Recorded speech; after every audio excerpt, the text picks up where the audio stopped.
এটা যেমন প্রফেশনাল এডুকেশনে তারা ডিগ্রি নিয়ে আসছে, তো সবার জন্য তো চাকরি আসলে সুযোগ রয়েছে, কিন্তু হয়তো সুযোগটা অনেক সময় যে আমার যে দুর্বলতার কারণে বা একটু সাহস করে এগিয়ে গিয়ে সেই অর্থ দিয়ে আমি অন্য কোনো কিছু এটা হলো hot air oven. Hot air oven কথা বলতে হলো আপনি যখন এই যে গ্লাস ওয়্যার গুলো আছে কালার যেটা থাকে সেটা নিচে পড়ে থাকে আর এরকম করে উঠতে পারে এই মেশিনের কার্যকারিতা। আমি জলটাকে নিয়ে এরকম ভাবে যখন করবো যে হার্ড পার্টিকেল যদি কিছু থাকে সেটা সেন্টিমিটার নিচে করবো।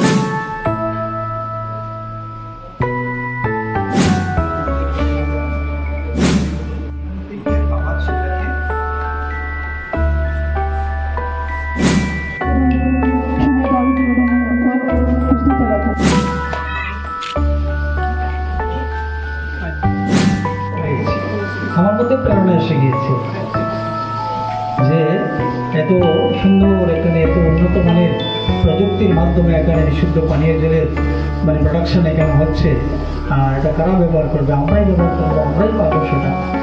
কিন্তু এই যে মানসিকতা, যে চিন্তাধারা, ইচ্ছে করলেই যে কিছু করা যায়।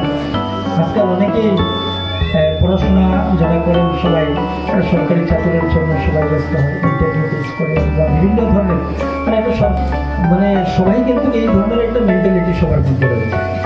কিন্তু আজকে যে দেশে বা আমাদের রাজ্যে এমন কিছু ব্যবস্থা রয়েছে, এমন কিছু সুযোগ রয়েছে যে ইচ্ছে করলেই কিন্তু যে সরকারি চাকরি ছাড়াও সে নিজেকে প্রতিষ্ঠিত করা সম্ভব।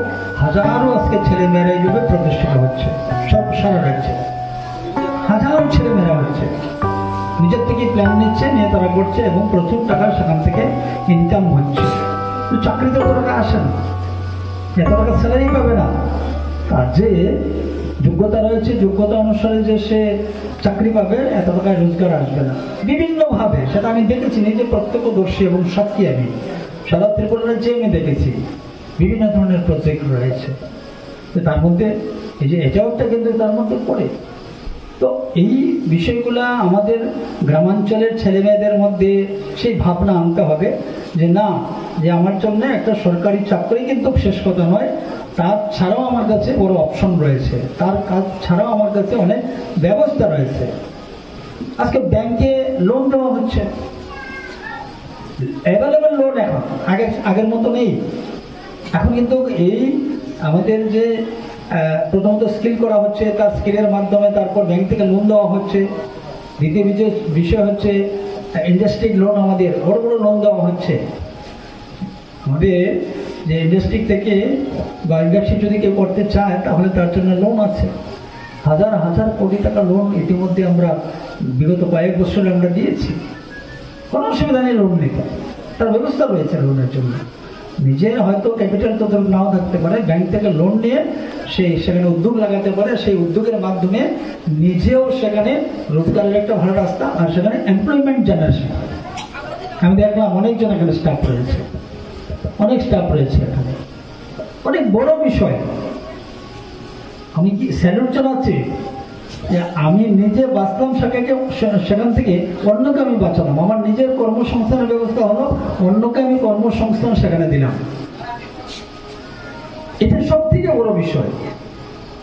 আমরা অনেক সময় বলে যে কর্মপ্রত্যাশী, মানে কর্মপ্রত্যাশী জব সিকার যাকে বলি, যে কর্ম চায়, কর্মের প্রত্যাশা তার মধ্যে রয়েছে।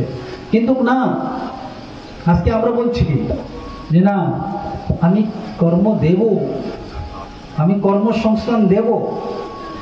কর্মসংস্থান দেওয়ার মতো আমাকে তৈরি হতে হবে যে আমি যেন আরো 5 জনকে 10 জনকে আমি কর্মসংস্থান দিতে পারি। বেকার বেকার বেকার বলে চিৎকার, কেন আমরা বেকার থাকবো? বেকার যেন একজনও না থাকে তার জন্য কিন্তু ব্যবস্থা রাখা হয়েছে এবং খুব সহজ পদ্ধতিতে। আপনারা জানেন আজকে আমাদের ত্রিপুরা রাজ্যে যদি কোনো ইন্ডাস্ট্রি যদি লাগাতে হয়, এক সময় অনেক ঝামেলা ছিল, এখানে একবার যেতে হবে, ওখানে যেতে হবে, প্রসেসিংয়ে অনেক মানে তারপর সে হ্যারান হয়ে গেল। আজকে সিঙ্গেল উইন্ডো সিস্টেম করা হয়েছে ইন্ডাস্ট্রির ক্ষেত্রে। আজকে সিঙ্গেল উইন্ডো, এক জায়গাতেই আপনার সমস্ত ব্যবস্থা হয়ে যাবে, এক অফিসের মধ্যে আপনার সব হবে। সেখান থেকে আপনি সব করে নিলেন, তারপর আপনার সেখান থেকে লোন নিয়ে নিলেন, আপনি ইন্ডাস্ট্রি করে নিতে পারেন। এইভাবে প্রচুর ইন্ডাস্ট্রি সারা ত্রিপুরা রাজ্যে, ছোট ছোট উদ্যোগ আজকে প্রচুর লেগেছে ত্রিপুরা রাজ্যের মধ্যে। বহুজাতিক কোম্পানি, বহু ধরনের কোম্পানি যারা বাইরে থেকে আজকে তাদের উৎপাদিত পণ্য ত্রিপুরা রাজ্যে আসছে। আমরা সেটাকে বেশি চড়া দামে আমরা নিচ্ছি, কিন্তু সেই অনেক দ্রব্য যেগুলো রয়েছে তার র ম্যাটেরিয়াল আমাদের ত্রিপুরা রাজ্যে রয়েছে। টোটাল র ম্যাটেরিয়াল আমাদের ত্রিপুরা রাজ্যে, হয়তো কেমিক্যাল লাগবে সেটা হয়তো আমাদেরকে বাইরে থেকে আনতে হবে। এখন যেটা আমরা মিনারেলের যেটা দেখলাম, এগুলো হয়তো আমাদেরকে বাইরে থেকে আনতে হবে মিনিমাম যে বিষয়টা, কিন্তু বাকি র ম্যাটেরিয়াল ত্রিপুরা রাজ্যে রয়েছে, কোনো অসুবিধা নেই।